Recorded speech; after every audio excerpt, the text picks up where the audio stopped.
Bom dia, pessoal. Vamos de BTC na manhã desse sábado, 29 de outubro. Agora na Espanha, 11 horas e 45 minutos. No Brasil, 6 e 45 da manhã. Vocês vejam que a BTC está tentando superar o centro gravitacional da nuvem aqui no diário. A gente fez a máxima até agora na madrugada de sexta para sábado em 20.985. A máxima daquele pump de 26 de outubro bateu 21.020. Se a gente conseguir superar o topo de 26 de outubro, de 21.020, é bem provável que a gente parta para atacar esse último estresse aqui da aresta superior, que está no centro gravitacional do setor do último setor esverdeado. Então a gente deve, se superar 21.020, é possível que a gente ataque em direção a 22.700, 22.800, aí forme um pullbackzinho para explodir em direção a 30 mil dólares. Na banda de VWAP mensal, essa movimentação fica bem mais clara.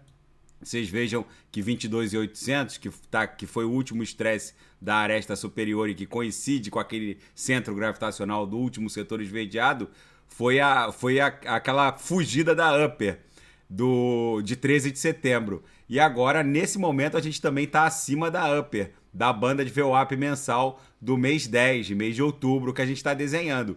Nesse momento, a gente está estressando a Upper de baixo para cima e é possível que a gente tente aqui encostar em 22.800.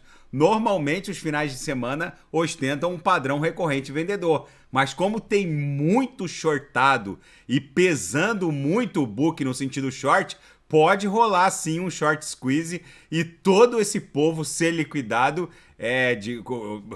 padecer de uma liquidação forçada o encerramento dessas operações pode sim levar a BTC para romper esse patamar aqui de 22.800, já que com as liquidações forçadas, operações compradoras são startadas em série e acaba forçando o preço. Por isso que o mundo cripto, como ele não tem uma regulamentação, tem muitas exchanges que oferecem até mais de 100 vezes a alavancagem.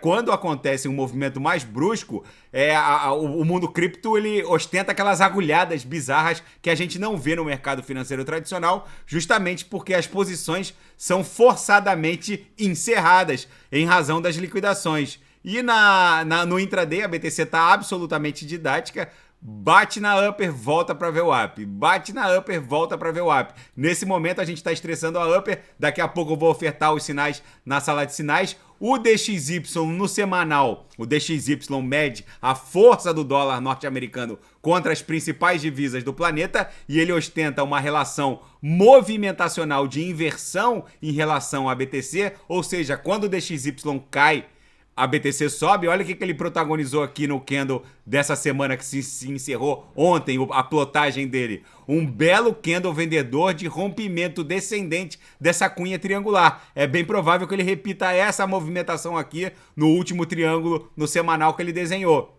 Então é bem provável que o DXY vá beijar no mínimo a mediana do canal de Keltner, podendo buscar aqui a base da nuvem de Shimoku no semanal. Então deve bater 108, 107, podendo até perder 104 e ir para 103. Vamos ver. E com esse candle semanal muito feio no DXY, é bem provável que a BTC tenha condições de explodir em direção a 30 mil dólares a partir de agora. Vamos ficar com um olho no gato, outro olho no peixe. E a mineração de Bitcoin está impactando diretamente a vida das pessoas para melhor. Lugares remotos, mas com muita abundância de energia, como o Quênia, por exemplo, está tendo a oportunidade de fazer uso dessa energia, já que o Quênia não tem um parque industrial muito robusto, mas goza de muita energia.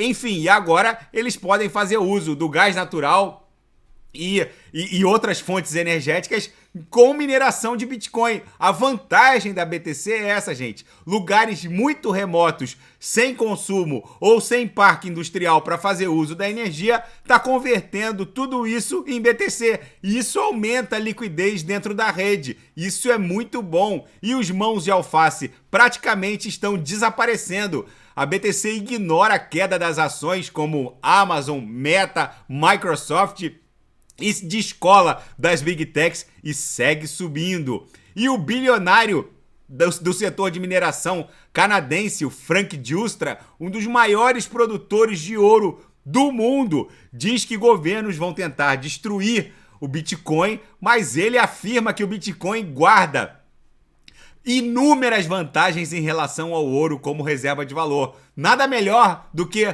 um dos maiores produtores de ouro do mundo, o bilionário Frank Giustra, para dizer que o BTC é melhor que o ouro. Impressionante essa reportagem. E os BRICS agora viraram uma nova moda na Eurásia. Todo mundo quer embarcar nos BRICS.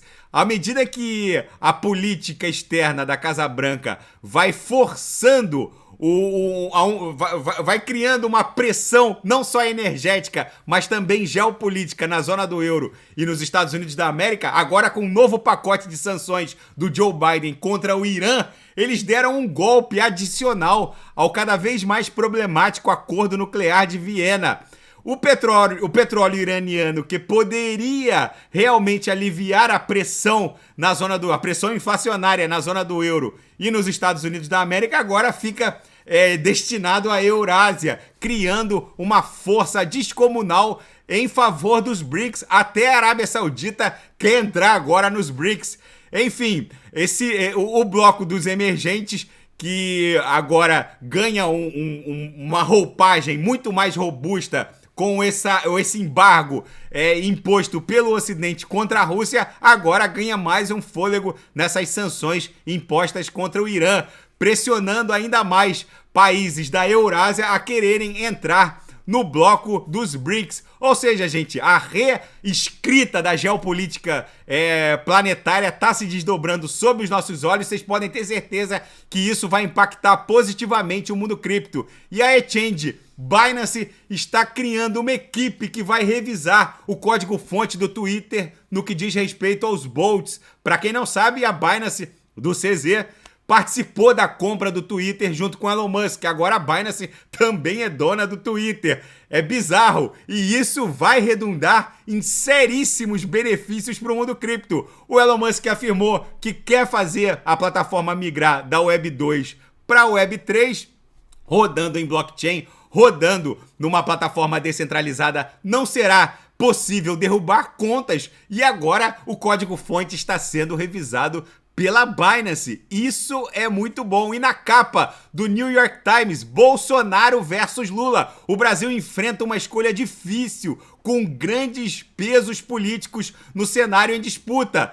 A eleição vai ter, sim, repercussões globais, segundo o New York Times. Os brasileiros vão às urnas agora nesse domingo e vão escolher entre Bolsonaro e Lula. E o New York Times dá conta de que essa eleição vai definir o futuro energético e ambiental do planeta. Enfim, gente, o mundo está virado num reset geopolítico, financeiro, planetário. A BTC está resiliente, querendo ali explodir em direção a 30 mil dólares. Se rolar um short squeeze, o encerramento das operações shortadas em série pode sim fazer a BTC catapultar para 30 mil dólares e buscar essa camada congestional. Os céticos não param de encher a minha caixa de mensagens aqui do canal, dizendo que isso é pegadinha de urso, ou seja, isso aqui deve ser um bull trap, uma armadilha de urso, mas eu ouso afirmar que o short squeeze vai rolar, vai ter muito vendido quebrando